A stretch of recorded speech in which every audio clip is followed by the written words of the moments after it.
Hello, everybody. Today is Tuesday, November 4th, and it's 8:35 p.m. We are reading A Swim in a Pond in the Rain. And this book is written by George Saunders. So far, we are on the second short story called The Singers by Ivan Turgenev. And we've been introduced so far to the cast of characters, the way that the scene has been painted with this bar that's at the end of a ravine, but people travel all around to go there. So far, we haven't been introduced to the narrator. We just know him as an I, but we are learning more about the characters, and we're still wondering to ourselves, what is this short story about? We know it's about singers, and they're in this Russian town, but what next? So as we dive in, here we go. But before proceeding with the description of the contest itself, it may be as well to say a few words about each of the characters of my story. The circumstances of life of some of them I already knew when I met them in the cozy corner. I found out all about the rest subsequently. Let us begin with Booby. His real name was Yugraf Vanovov, but no one in the neighborhood ever called him anything but Booby, and he referred to himself by the same nickname, so well did it fit him.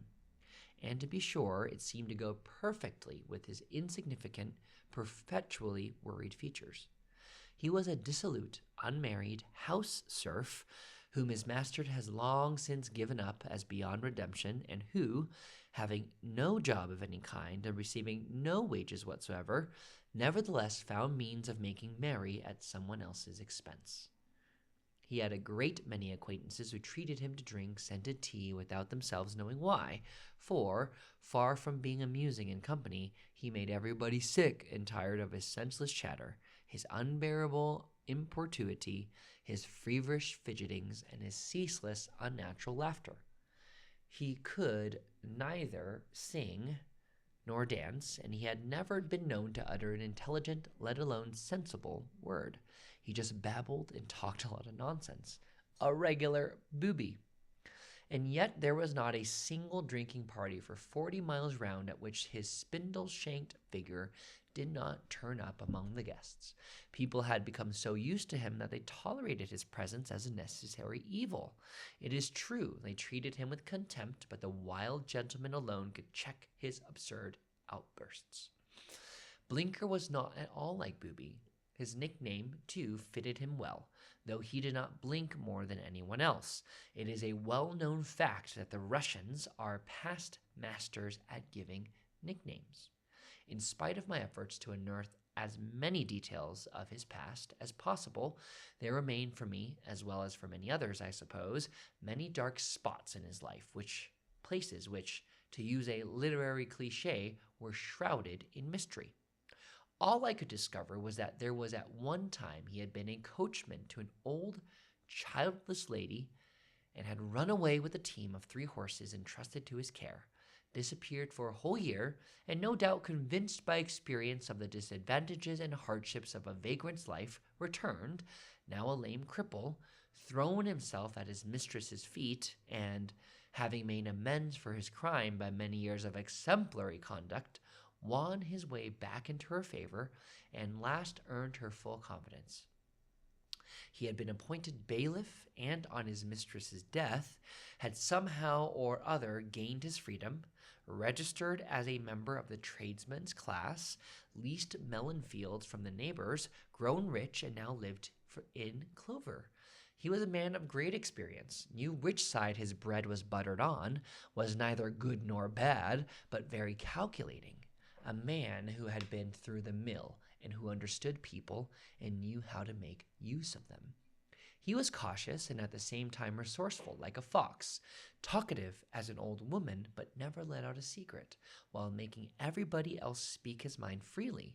Still, he never posed as a simpleton, as many cunning fellows of his kind do, and in fact he would have found it difficult to pretend. I have never been shrewder and more intelligent eyes than his tiny, cunning peepers. They never just looked, they were always reconnoitering and spying.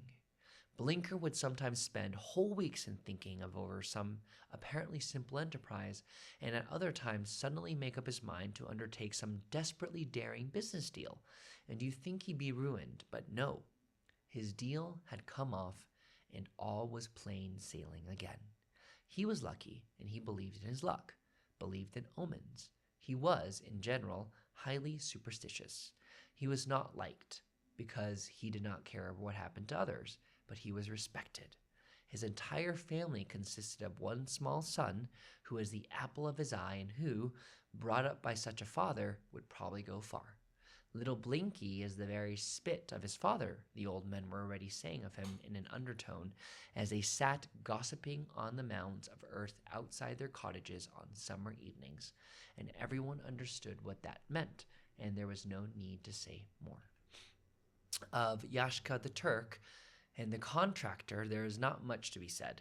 Yashka, nicknamed the Turk because he really was descended from a captured Turkish woman, was at heart an artist in every sense of the word, but was employed as a dipper in a paper mill.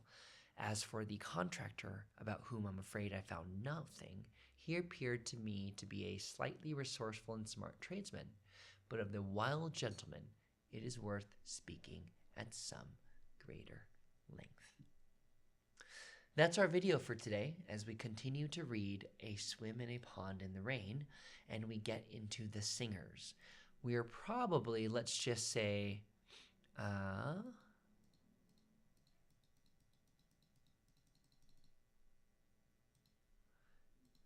we are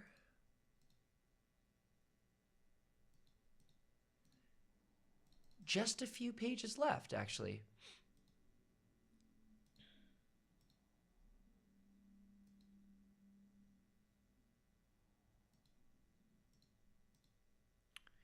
We've got about probably 2 or 3 more episodes left, 10 more pages inside this ebook version left of this book. And as we learn more about the cast of characters, some of which, as we've learned, are opposites. We've got Booby and Blinker, and we've got Yashka the Turk, and nothing about, so far, the contractor. And we have the wild gentleman who is there. It's starting to get a little more detailed, and we're building up into the climax. So take care, everybody. I'm Philip Chen, and we are magical.